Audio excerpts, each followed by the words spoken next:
السلام عليكم، أنا جعفر حسين. هذا سيارة تويوتا راب 4. أنا سوي تركيب جديد شاشة كاميرا ويا جديد ديكور. قبل في عادي مسجل. أنا هنا سوي تركيب شاشة 10 إنش.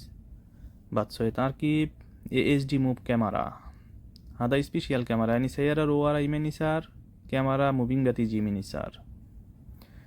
بعد هذه شاشة فول HD سكرين، 6 GB رام या 28 GB दाखला في YouTube Bluetooth Google map في play store एबार नाम আছে बिग द नेट जेल बात specially في CarPlay Android Auto CarPlay শুনো হাত্তা আইফোন শেকাল ব্লুটুথ সিদা আইফোন ইজি শাসা বাতানা মিনি হারসেল সায়ারা মুফতা প্রোগ্রামিং এই সায়ারা বি মুফতা রিমোট ফিলিপ কি স্মার্ট কি Toyota Nissan Honda GMC Ford Mazda বাত পিওয়াজি Saiyaara মুফতা Baat mini herself car accessories এই সায়ারা বি কার অ্যাক্সেসরিজ মুফতা প্রোগ্রামিং 13টি মেসেজ হোয়াটসঅ্যাপ সার হারসেল রাকিস লোয়েস্ট প্রাইস ইন বাহরাইন।